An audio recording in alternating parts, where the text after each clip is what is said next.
عبده ورسوله أما بعد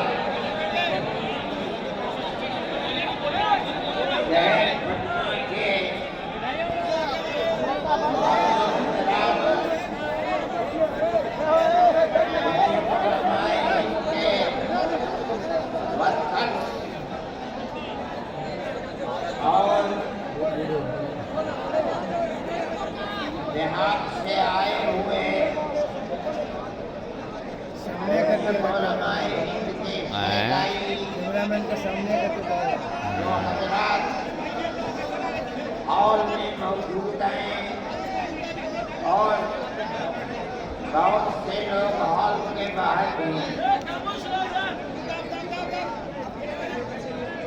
جمعیت علماء ہند کا یہ اجلاس صوبہ بہار میں بلایا گیا ہے۔ آپ حضرات کو یہ بات ضرور معلوم ہوگی اور جمعیت علماء کے ورکر اس بات کو جانتے ہیں کہ جمعیت علماء تقریباً 100 سال سے اس ملک کے اندر ایسی پیار و محبت کے ساتھ قربانیاں دیتی چلی آئی ہے جس کے اندر ذات برادری، مذہب، مالداری اور فقر ہر چیز سے اوپر اٹھ کر جمعیت علماء نے ہمیشہ ملک کی آزادی کے لیے، ملک میں امن و امان کو پیدا کرنے کے لیے، ملک کے ہر فرد کے ساتھ پیار و محبت اور احترام کا معاملہ کیا ہے۔ کبھی بھی ملک کے اندر بسنے والوں کے درمیان میں نفرت، دوری، ایک دوسرے کے گریبان پر ہاتھ ڈالنا، برا بھلا کہنا، جمعیت علماء اور جمعیت علماء کے ورکرز اور اکابر کا یہ طریقہ نہیں رہا ہے۔ اسی طریقے پر ہم نے قربانیاں دے کر ہمارے بزرگوں نے ملک کو آزاد کرایا ہے۔ ملک کو آزاد کرانے کے بعد ملک کا دستور بنایا گیا۔ کوئی یہ سمجھتا ہے اگر کہ ملک کا دستور بغیر مسلمانوں کو ساتھ لیے ہوئے صرف ہندوؤں نے دستور بنایا ہے تو وہ بسم اللہ کے گنبد میں رہتا ہے، اسے دنیا کا کچھ پتہ نہیں ہے۔ کیونکہ اس ملک کی آزادی میں ہمارا کردار 145 سال کا کردار ہے۔ کسی کا کردار اتنے لمبے زمانے تک نہیں ہے کہ وہ مرتے مارتے پھانسی کے پھندوں کے اوپر لٹکتے اپنی گردنوں کو کٹواتے ہوئے 145 سال تک اس ملک کے اندر ہم نے کام کیا ہے۔ 1803 سے لے کر 1947 تک اگر کوئی مائی کا لال ہے، دودھ پیا ہے تو آ کر کے کہے کہ اس کا کردار 145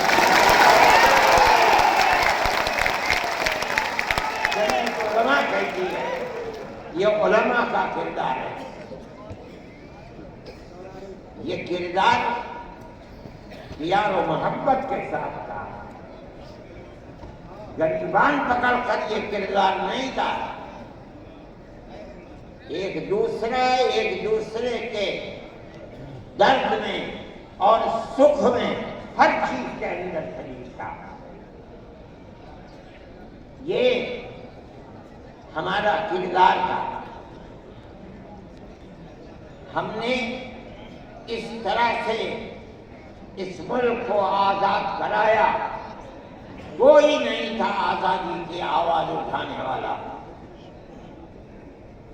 1803 سے ملک کے لیے قربانی دینے والے 1857 کے اندر صرف دہلی کے اندر 33,000 علماء کو قتل کیا گیا. سنبھل میں، مراد آباد میں، میرٹھ میں سینکڑوں علماء کو جس کے جسم کے اوپر لباس عالموں جیسا ہوتا تھا اس کو پھانسی کے تختے پر چڑھا دیا جاتا تھا. کوئی نہیں تھا. کانگریس کا وجود بھی نہیں تھا. کانگریس تو بنی ہے 1883 میں اور 1885 میں اس کا پہلا اجلاس ہوا ہے. جبکہ 1803 سے حضرت شاہ عبدالعزیز صاحب نے اعلان کر دیا تھا کہ ہمارا ملک مسلمانوں کا یا ہندوؤں کا ملک نہیں رہا، یہ انگریزوں کا ملک ہو گیا. ہم غلام بن گئے. اب غلامی کی زنجیروں کا توڑنا اور جہاد کرنا ہر ایک کا فرض ہے. اور اس کے بعد جہاد پر لگ گئے. کوئی مائی کا لال نہیں تھا جو انگریز کی اس طاقت کے مقابلے میں کھڑے ہو کر غلامی کی زنجیروں کو توڑنے کے لیے اپنی زبان کو کھول سکے. اس اعلان کے تقریباً 80-82 سال کے بعد کانگریس بنی اور کانگریس کا جو مقصد تھا جو آج بھی کتابوں میں موجود ہے وہ ملک کی آزادی نہیں تھا. مقصد تھا کہ جو 2 جہاد ہوئے ہیں 1832 اور 1857 میں، اس کی وجہ سے جو ملکہ برطانیہ اور ہندوستان کے بسنے والوں کے درمیان دوری ہو گئی ہے، اس دوری کو دور کیا جائے اور حالات کو صحیح کیا جائے. علماء کا یہ نظریہ نہیں تھا. علماء کہتے تھے ملک غلام ہو گیا، غلامی کی زنجیروں کو توڑو، انگریز کو بھگاؤ، ملک کو آزاد کرو. یہ تو حالات تھے جس کے اندر مسلمان داخل ہوئے کانگریس میں. موجود ہیں. ایک شخص نے حضرت گنگوئی رحمت اللہ علیہ جو ہمارے بزرگ ہیں، دارالعلوم کو کی بنیاد رکھنے والے ہیں، سن 1857 کے اندر جیل میں بند ہو گئے تھے. یہ سمجھتے تھے کہ قتل کر دیا جائے گا بغاوت کے الزام میں، لیکن چھوٹ گئے. ان سے پوچھا کہ ایک جماعت بنی ہے جس کے بنیادی کردار ہندو بنا رہے ہیں، کیا مسلمانوں کے لیے اس میں شریک ہونا جائز ہے؟ حضرت نے فتویٰ دیا جس طرح ایک ہندو اور ایک مسلمان کاروبار اور بزنس میں شریک ہو سکتا ہے، تو اسی طرح کانگریس کے ساتھ مسلمان شریک ہو سکتا ہے، بشرطے کہ اپنے دین کا نقصان نہ ہو.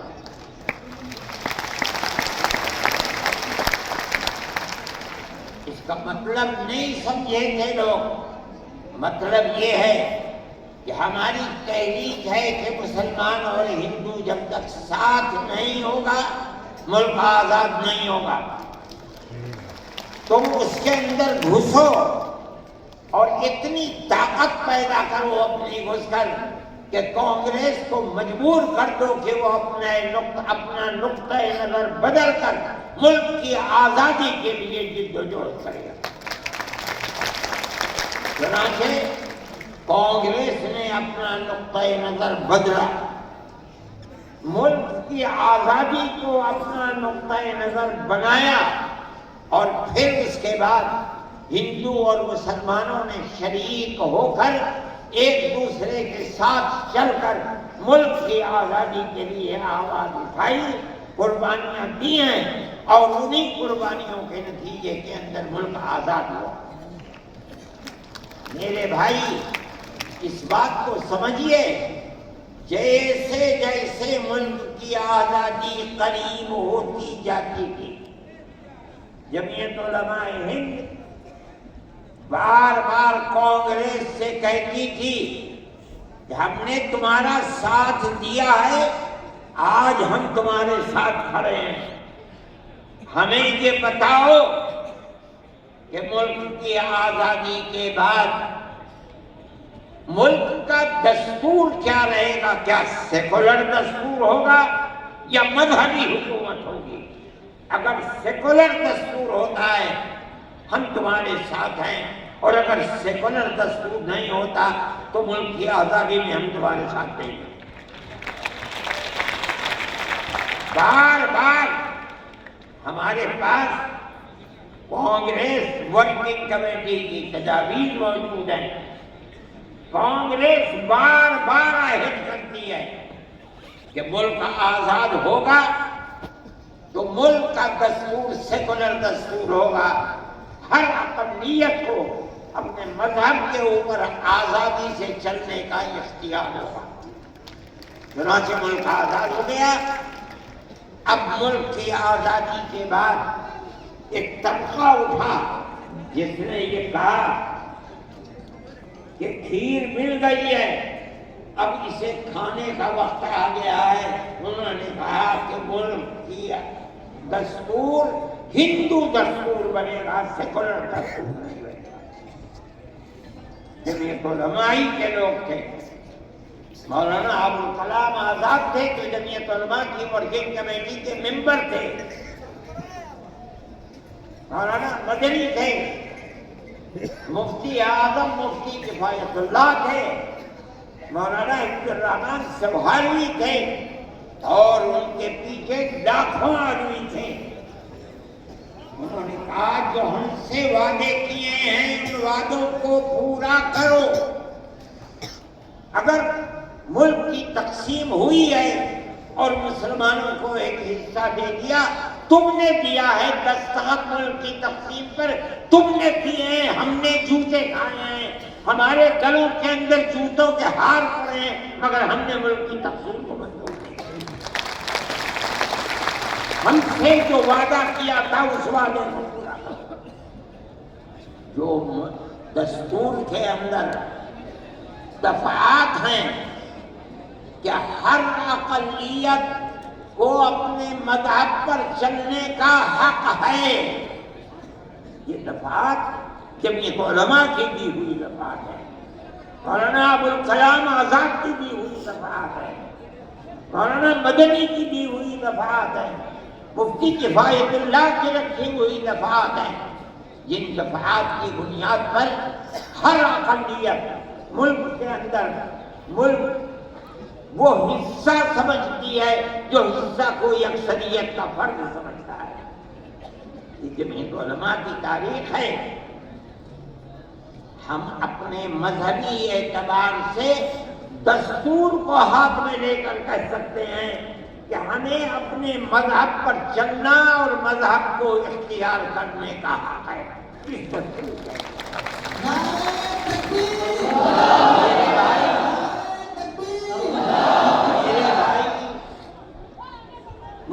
میرے پاس واٹس ایپ نہیں ہے، میں یہ لغو کام نہیں کرتا.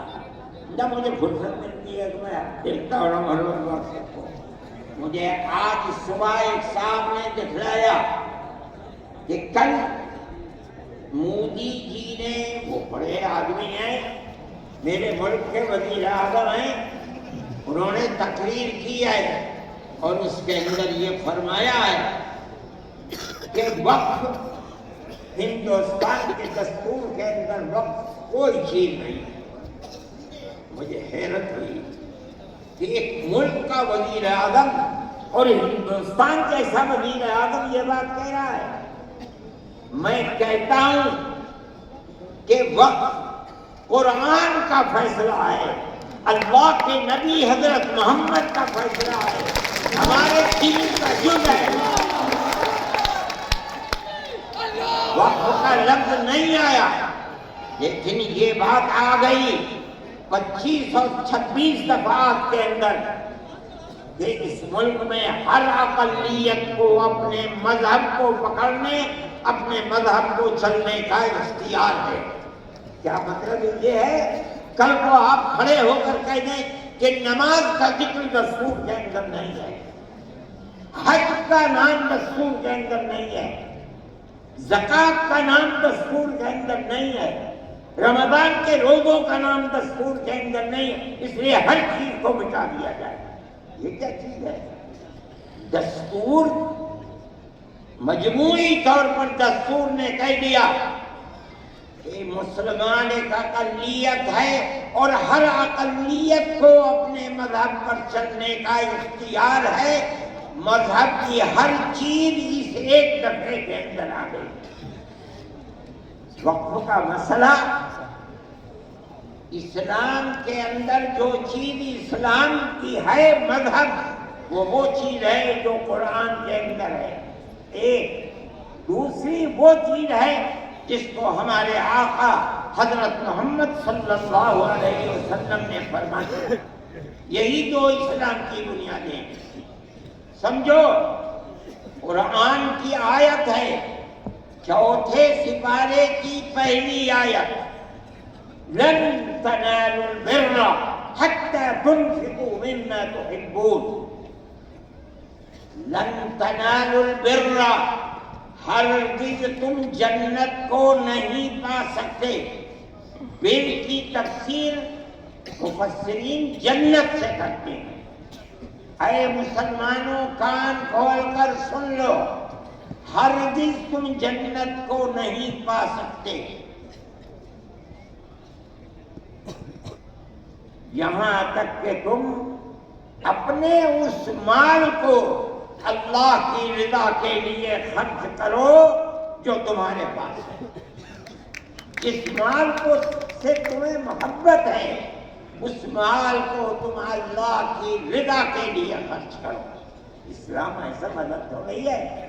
جب یہ آیت اتری، اللہ کے نبی نے بیان فرمائی، تو نسائی کی حدیث ہے کہ ابو طلحہ انصاری رضی اللہ تعالیٰ عنہ جو ایک دولت مند آدمی تھے، وہ اللہ کے نبی کے پاس آئے اور آ کر کہا کہ یا رسول اللہ، اللہ ہم سے ہمارے مال کے بارے میں فرماتا ہے کہ اگر تم جنت کے طالب ہو تو جو مال سب سے اچھا ہے تم اس کو اللہ کی راہ میں خرچ کر دو. یا رسول اللہ، میرا سب سے بہترین مال فلانی زمین ہے، میں آپ کو گواہ بناتا ہوں کہ میں اس کو اللہ کے لیے وقف کرتا ہوں. یہ حدیث موجود ہے. مذہب اور کس چیز کا نام ہے؟ جو اللہ نے فرمایا وہ مذہب ہے، جو رسول اللہ نے فرمایا وہ مذہب ہے. مجھے حیرت ہے کہ مودی جی ہمارے مذہب کے بارے میں فیصلہ کرتے ہیں کہ وقف کے اندر، وقف کا ذکر دستور کے اندر.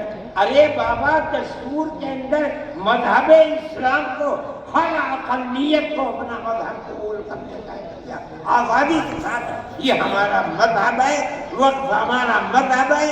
اللہ نے فرمایا، رسول اللہ نے فرمایا.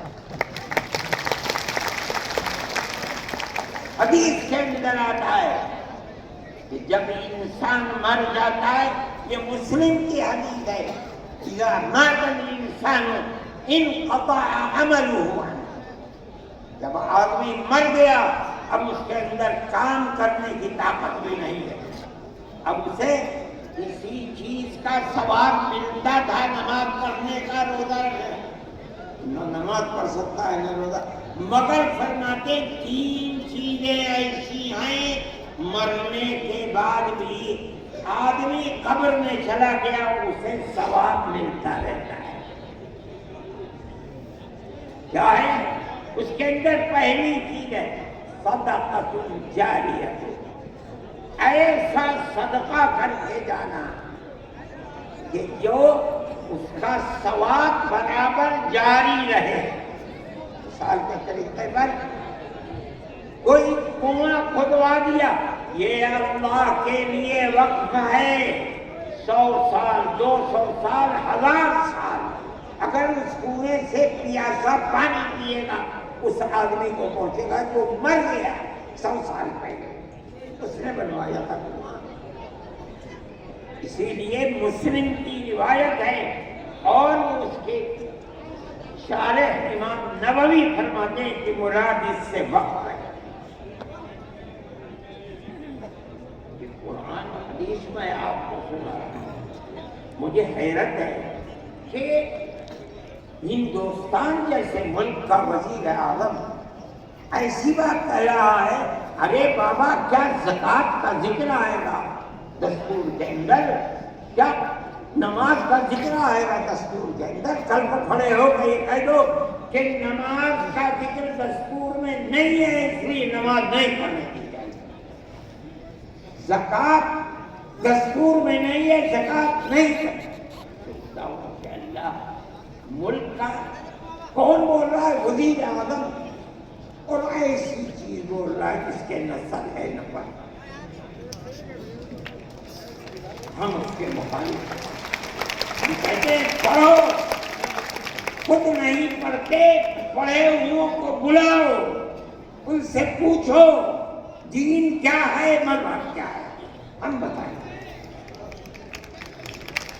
ہمارا ملک ہے، ہم ہمیشہ سے اس ملک میں رہتے آئے ہیں، اگر ہندو کی ذات برہمن ہے جاؤ کشمیر میں مسلمان بھی برہمن ہے، اگر ہندو تیاگی ہے مسلمان بھی تیاگی ہے، اگر ہندو راجپوت ہے مسلمان بھی راجپوت ہے، ہم کہاں سے آئے ہیں؟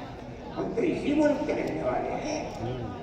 جس کو ہندو کوئی مذہب پسند ہے وہ ہندو مذہب کے اوپر ہے، جسے عیسائی مذہب پسند ہے وہ عیسائی بن گیا، جسے سکھ مذہب پسند ہے وہ سکھ بن گیا، جسے اسلام مذہب پسند ہے وہ مسلمان بن گیا۔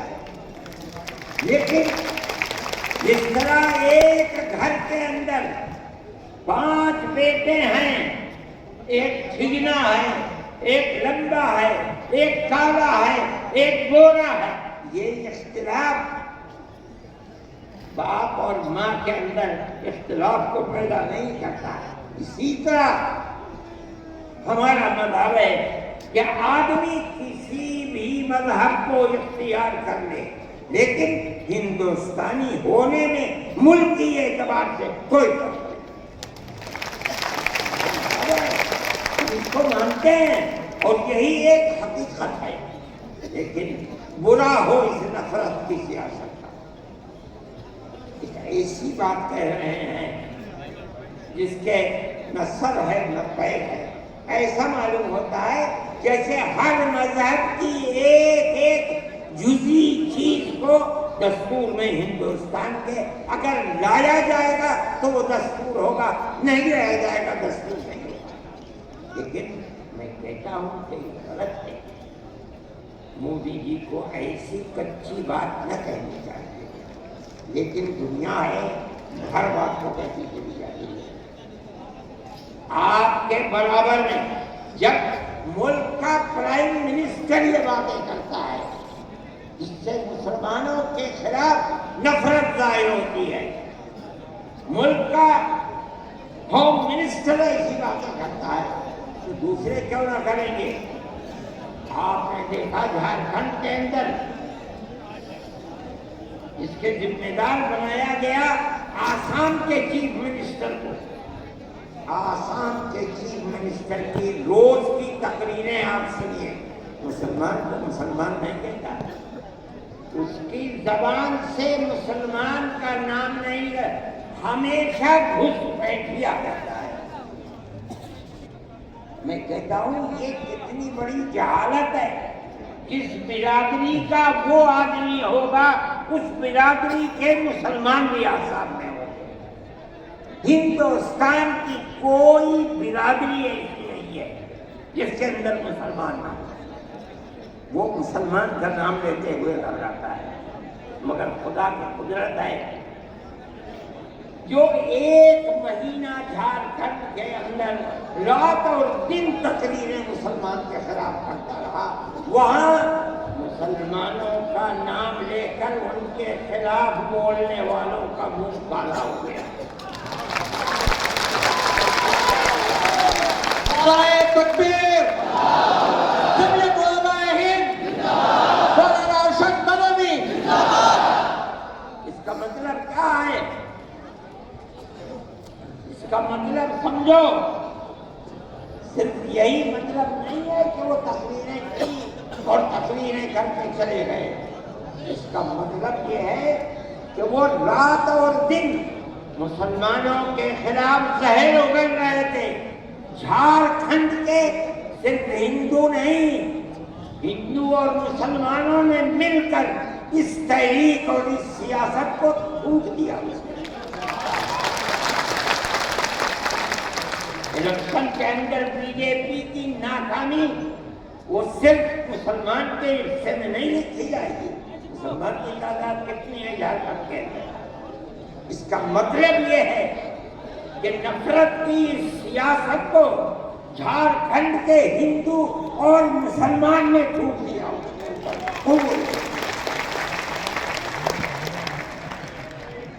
وہ آدمی جو بولتا تھا وہ اپنے صوبے کے اندر بھی جب زبان سے کوئی بات نکلتی تھی مسلمان کے خلاف آگ ہی اگلتا تھا. دیکھو ساری ہندوستان کے اندر ہندوستانی ہونے کے لیے یہ بنیاد ہے کہ جو سب سے پہلی مردم شماری کی سن 1951 کی، جس کا نام اس مردم شماری میں ہے وہ اور اس کی اولاد ہندوستانی ہے. یہ ملک کے اندر ایک قانون بنا ہوا ہے، لیکن کانگریس، بی جے پی اور جو علاقائی پارٹیاں آسام کی ہیں سب نے مل کر جب